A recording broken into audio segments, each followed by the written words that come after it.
Ha? White? Bakit white? Eh di ba dapat blue lang tsaka red? Ma, papasok na po ako. Sandali, anak. Ano yung nakuha mo? White mark? Bakit white mark? Di ko nga rin po alam, ma kung bakit white mark yung nakuha ko. Naku, anak. Hindi kaya delikado yan? Wag naman po sana, ma. Sige anak. Mag-iingat ka, ha? Sige po, ma. Marvin? Ano yung nakuha mo? White mark? Oo. Bakit white mark? Eh, wala naman yung sa list, di ba? Alam ko. Kaya white mark kasi walang kapangyarihan. So, ibig sabihin, wala kang superpowers. Hindi naman siguro sa ganun. Malay mo, meron din pala. Ganun yun, Marvin.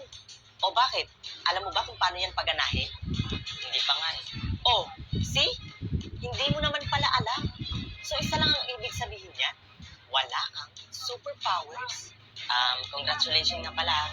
Kasi nakuha mo yung pinakamalakas na kapangyarihan.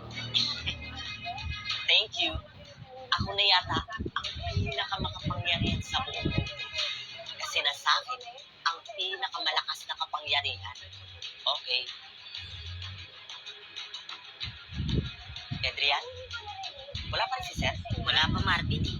Marvin, alam mo ba na ini-announce kanina ng principal natin sa gym na may nakakuha daw sa pinakamalakas na kapangyarihan na pinakamalakas na sarili? Hala, sino kaya yun? Napakaswerte naman niya. May, Paano ba paganahin? Wala. Hoy, Marvin. Kailangan mo nang mawala.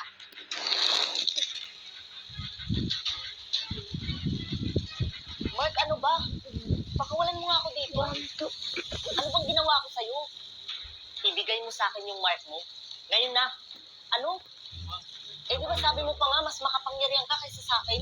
Kaya nga, para mas maging malakas ako, ibigay mo na yan sa aking mark mo. Ibang ka na talaga. Ibigay mo na yan sa akin. Kung gusto mo pang mabuhay, pagsisisihan mo kung ano yung gagawin mo sa akin. Kaya pakawalan mo ko dito. Huwag ka nang pumalag. Dahil wala ka namang kalaban-laban sa kapangyarihan ko. Lalo na't nakagapos ka. Walang laban ang apoy sa hangin.